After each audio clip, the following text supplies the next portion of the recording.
Hey everybody, welcome back. Northernlion plays a Binding of Isaac Afterbirth. Plus, we got double-digit wins. Oh baby, can you believe it? Hold on, I have a not the big shot yet. I have a meeting today. Let me make sure I got the right time for this meeting. Hold on. Search calendar. 11. Okay, it's only 10:06 a.m. We got plenty. We could probably fit in 3 or 4 runs there. There's your seed, by the way. This is good. This is very good. We got Book of the Dead. Technology. We have 9 rate of fire and adequate damage. I would say this is above average in pretty much every respect. It's not crushing it in any respect, except maybe you could probably argue that this is like an A-tier spacebar item, and I honestly tend to agree. Now that is not a good representation of that, but that's not the item's fault. I think this is a very, very good setup for certain. I got no complaints here. I got one complaint here. Hold on, I gotta figure it out. I think we gotta shoot this way. We didn't get hit. We did wipe our dudes, but we didn't get hit. I was like, because of technology and our shots traveling like, you know, basically just over the air, instead of actually having like, I mean, it is traveling more like a wave than a particle. Let's put it that way. I forgot what I was trying to say, but regardless, we had to be a little bit more cautious than usual because we could have accidentally triggered like, you know, 2 directions of explosions at once, but I'm happy we got out of that. The Pokeball is not really, like, worth anything for us right now, so we're going to be moving onwards here.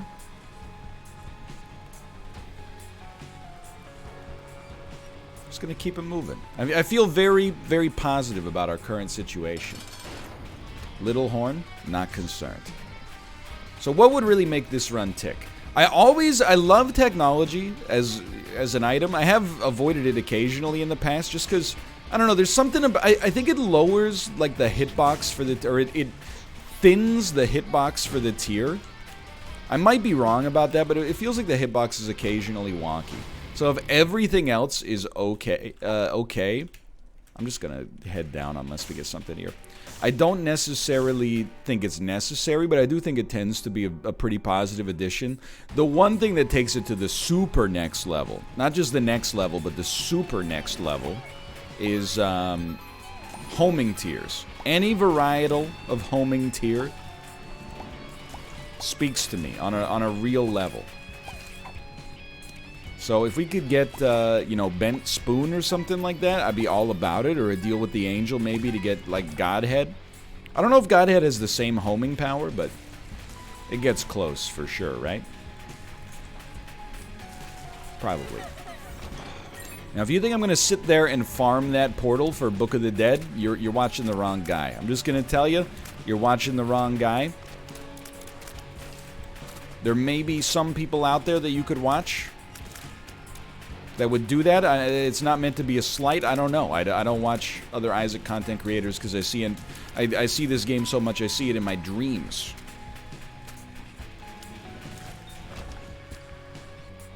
They may or may not exist. It's pretty good. If there's one complaint I think people can muster about recent Isaac episodes, a lot of, like, Satanic Bible. A lot of Satanic Bible, a lot of Book of Revelations. I don't have control over when it shows up. I just have control over, you know, it's a tool that we use, you know? It's another tool in the toolbox. How are things going? It's going. I can't complain, dude. I'm really getting adjusted to this new baby schedule of, like, you know, I'm very thankful that the baby... Look, again, it's not the best sleep I've ever had because she does make a lot of noises at night, you know? She's always like, I mean, she's very needy. It's a bad habit, but she's, you know? It's like, learn some self-sufficiency, okay? Anyway, obviously I'm joking. I kid because I love.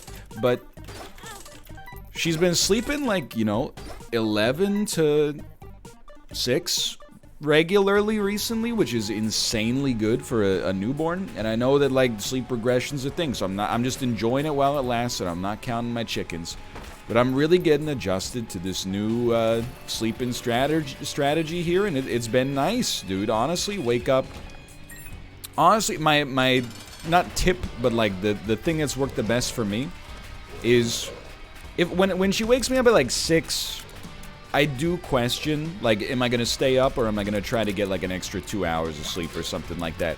But it takes about, 45 minutes to an hour to, change diaper, warm up milk, feed milk, burp baby, change diaper, put her back to bed. So by that time, usually it's like 7:30 a.m. And I'm like, well, I'm not going back to bed now because I'm going to miss out on all this valuable haymaking time. Not punching, but like, making hay while the sun's up. Let's see what we got. Honestly, it's exactly what I was going to say that we needed. It's just something ridiculous like mom's knife. So what I've been doing now is just like, basically, okay, here's my habit, and it's maybe a little TMI. I really thought we would just get a bomb there. There's a little TMI associated with it, but I wake up, I go to the bathroom immediately. Even though the baby's crying, I go to the bathroom because I would rather, have my own physiological needs handled so that I can handle the needs of the baby as well, You don't want to have to change a diaper when you're also, about to change your own diaper because you may make a mistake and then later you're going to be dealing with an increased chance of a diaper blowout because you put it on hastily. Then, right after that, change the baby's diaper, head downstairs. Before better thought can even like enter into my head, I make myself a cup of coffee. And because it's cold brew, like it's hitting the esophagus instantaneously. By the time the coffee has entered your body, it's too late. It's too late. You're up. I know you can take like a caffeine nap or whatever. I'm not one of those like Thomas Edison types who's always trying to, how to make a 15-minute nap feel like 8 hours of sleep. I don't do that. So I accept that now that I have the caffeine, I'm up, and instead of trying to fight it, I've embraced that 7 a.m., 6:45 a.m. That's like my new home. You may have laughed. I mean, I gotta tell you, there were a lot of people for months. For months, I talked about this, like, I don't think sleep deprivation is like that big of a deal. I mean, it obviously is not your dream situation, but in the whole scheme of things, there's a lot worse afflictions one could suffer from. And people were like, he's gonna eat his words in November. Well, it's November, and I'm hungry. I know this is an extreme, like, he can't keep getting away with it moment. Well, here's the thing, I'm not gonna regret it one day. Even if things change, I'm not gonna regret it because I'm gonna be like, thank God I enjoyed the sleep I had when I got to get it. What I gotta slip into a slumber. What I gotta slip into a slumber. Anyway, so I've embraced that new schedule, and I'm prepared for the sleep regression. I'm not gonna be happy about it, but I am prepared for it should it come, and I'm just enjoying the situation we currently exist in is what it's all about. That's where I'm at. Can I tell you, yesterday, you may have seen the video, I don't know if it's come to YouTube yet. We're producing a lot on YouTube. Like, I think I've gotten back to like nearly 100% capacity much faster than I thought I would, while still helping out with the baby a ton. We've really settled into a good balance here, but regardless, that's an aside. So yesterday on stream I was playing some Rocket League, and Rocket League, it suffers from the same potential problems that any game where you have to rely on your teammates suffers from. You will occasionally encounter, you know what, we probably should. You'll occasionally encounter people who are outrageously toxic, and you'll occasionally encounter people that are just brazenly incompetent, right? I want to acknowledge it because it was such a good experience, but I ran into the greatest Rocket League teammate of all time. We're never gonna use like illuminated bulb really, but I guess it's still the best. We got into a game.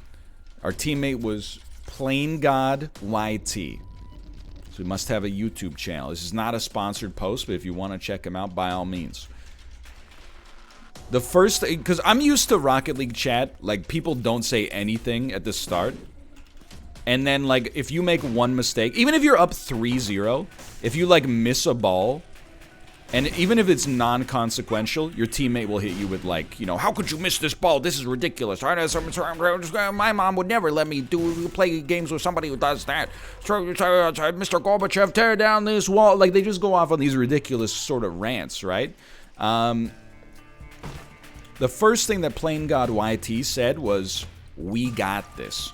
Not, I got this. He said, we got this. Then I let in a goal. It was entirely my own fault. And I was ready for the, like, you know, the flaming to begin. And instead, he said, don't sweat it. We still got this. And we went on to win that game easily. We were communicating with each other fantastically.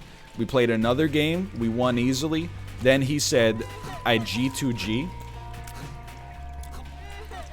And he left, which is fine. But just to experience that kind of, like, oh, thank you, Infamy. That perfect random teammate. Oh my god. It was, it's like a rainbow in the dark.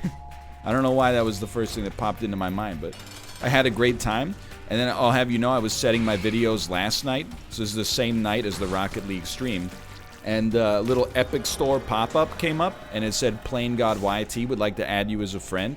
I've never clicked on the button faster. Was thrilled to have impressed such a... Because I really do feel like there are good gamers who are toxic. Like, there's, you know, every once in a while, like, you know, you'll see, like, a controversy over, like, hey, you know, this kid who won, like, you know, $1 billion in the International 2? Check out his chat log. And you're like, ooh, jeez. I would, you know, I don't know why you would jeopardize your, you know, standing just because you're angry in a video game. But it's, you know, it's a different sort of culture in the MOBA world that I don't deign to necessarily understand. But I do understand how angry those games have made me in the past. But I really do feel like it's just not how science works, but I am guessing that there is a weak but positive correlation inversely with skill and toxicity. I bet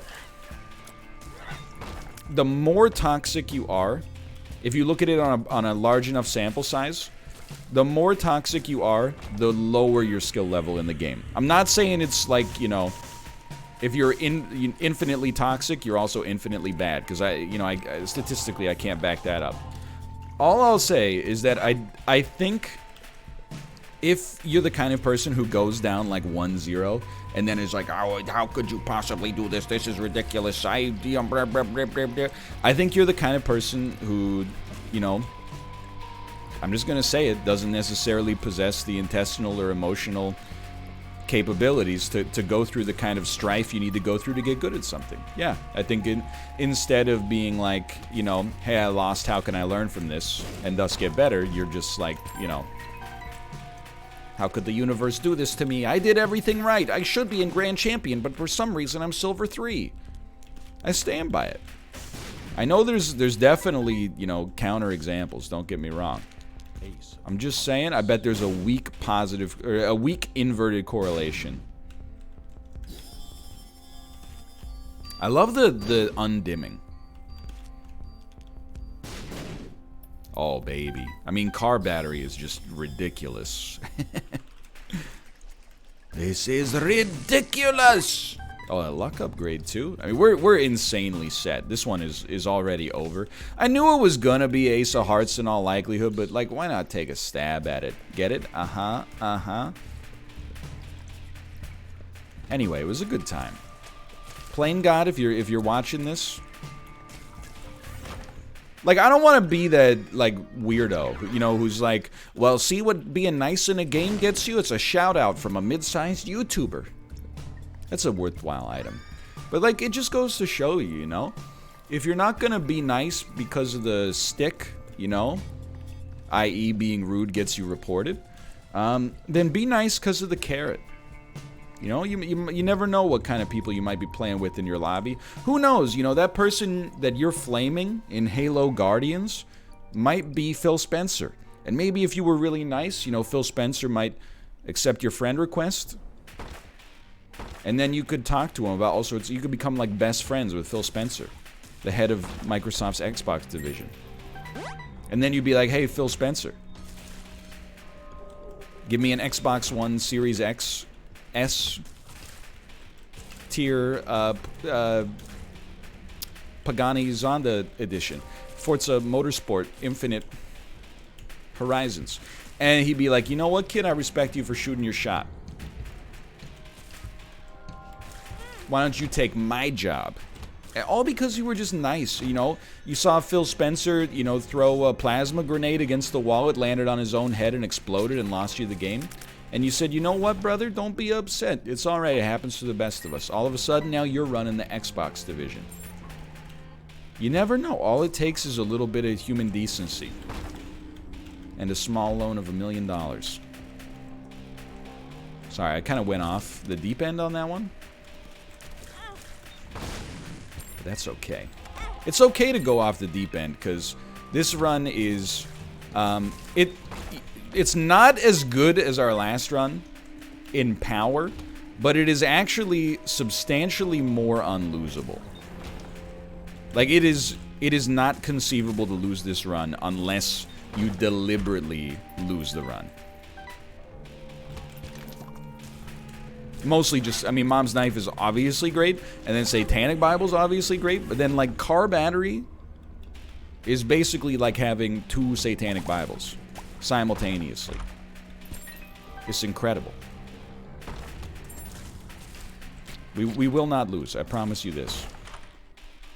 That will also help. Anyway, it just goes to show. Look, I'm not above, you know, saying some nasty things about my teammates, but I tend to say the nasty things about my teammates out loud. Not always on stream, but like, you know, to myself. Like, hey, why doesn't he get that? You know? I don't type it in chat, because when you type it in chat, you're just being a vampire. You know? You're choosing to make somebody else feel worse just to make you feel better. You know what we call it? Cyberbullying. You know? Stop perpetuating the cycle of misery. We're all just trying to play car soccer here. So somebody misses the ball. You know, whenever I end up with a teammate who does nothing, like, and is bad, my first thought is that, oh no, I must be as bad as this fool, because we're in the same rank. Anytime I get a teammate, and I wouldn't say necessarily they're incompetent, maybe they're just having a bad game, but I really feel like that's the kind of level of introspection you need to have. Is that, you know, maybe you're playing better than your teammate. Maybe you got matched with somebody who's not having the best game, right?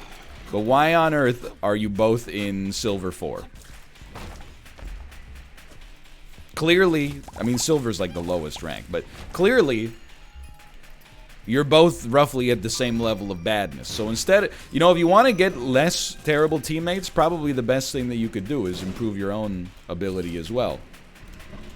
Or, alternatively, and this is the route I would rather take because it's much easier, is stop caring so much, you know? Unless you're an esports level player, you know, you should just play for fun instead of, like, you know, oh, my goal is to go from silver to gold and you're standing in my way. It's just games, dude. It's just laughs. That's what games were supposed to be, you know? Just recreation, not a surrogate for, you know, accomplishments in your life. Not to say you can't get there. I'm just, you know what I'm saying. I've said it many times before. I think it's nice to have goals in a video game, but if your happiness is contingent on you, you know, hitting gold in Rocket League, which is just, you know, a hobby, and, you know, if you hit that happiness, that's great, but if it brings you misery to not hit it, maybe it's time to re-examine that game's role in your life and your relationship with it in general. Just throwing that out there, not trying to cause you any sort of problem. Anyway, it's the sort of stuff we talk about here. I love games. I genuinely do. Play a lot of them.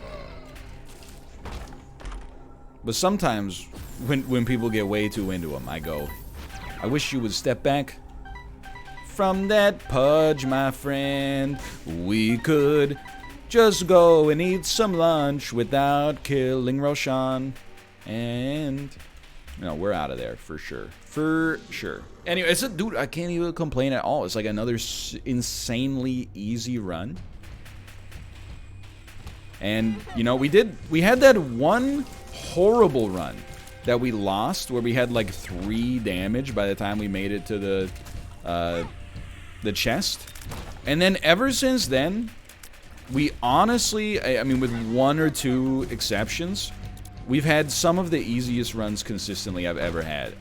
Trust me, I'm not ignoring the fact that we've had kind of an absurd degree of luck over the, portion that we've been playing recently.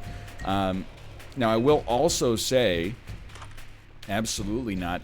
I will also say, I would trade all of these awesome runs that are too easy, but a lot of fun, for having a winnable run instead of a cursed one on that one that we ended up losing. I mean, it's probably not fair to call it unwinnable, but, it's one of those times where I'm like, that run had like a 1% chance of winning.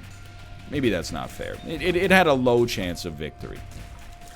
I would change it in a heartbeat. I would sacrifice what we've got for an average chance instead on that one run. Magic Mushroom, truly incredible. And a very nice item to boot. You know what, let's just play, I'm not too concerned about it. We do have Black Candle on top of the Mind, so, like, it's not going to be as fast as our last run, but it's going to be mighty quick. If you find yourself thinking, like, NL's really rushing through these, there's a couple of things I want to point out. One of them would be, well, you have to be mad. It is only a game. Another thing I would point out is, this is a guaranteed win. There's nothing's up in the air like George Clooney and Vera Farmiga, This one is set in stone. And the other thing I would point out is, maybe, like, examine your priorities, because, I got, like, a 32-day-old infant. I'm not the primary caregiver, I'm co-caregiving, but still, every minute that I can save in my life right now is valuable, okay? I'm not saying my minutes are more valuable than your minutes. I'm just saying my minutes are more valuable to me than I think they've ever been in my life. Like, don't get me wrong, there's been times in my life where I was, like, busy before. Like, you might be like, oh, but I got, like, university exams. Yeah, I've been there. Like, I've already done it. I don't know why you're trying to take away my valor. I already went through that stuff when we didn't have social media to complain on back then. Well, kind of. It was back in the days where, like, Facebook was just cool. And if you're saying it was never cool, you weren't really there. But, a lot of the reason that I was stressed during university exams was due to an extreme mismanagement of my time during the entire semester and then having to make up for it during the exam period. It's like accruing a constant debt and then, the bill all coming due at once. There's a level of that stress that to some extent is self-inflicted, and as a result I have limited sympathy. Not always, but sometimes. Dude, you know what? Why not? Let's see how this strikes us. It strikes us nicely. It strikes us nicely. So, I'm going to challenge myself on this floor. Let's have some fun. I will not use the ranged version of Mom's Knife. I will just use it as if it's like a melee weapon. Let's see if we can do this floor without having to use a spacebar charge. As of right now, I gotta be honest, it's looking extremely good. Oh my god, did you see the melting? That was not wise, but we're almost there. I mean, it's an indictment of our skill right now, which is a very poetic phrase. It's an indictment of our skill right now that we're actually, like, not even trying to dodge, and we're still gonna do so easily. We're still gonna, like, not have to use our spacebar item at all, I think. Thank you, Infamy. That was very helpful, Infamy. I do appreciate it. Alright, so, you know, sometimes you gotta try and sometimes you don't. For now, thanks for watching. Hope you guys have enjoyed it. If you did, click the like button. Helps out a great deal. Of course, subscribe if you want to see more in the future. For now, thanks for watching, and I'll see you next time. See ya!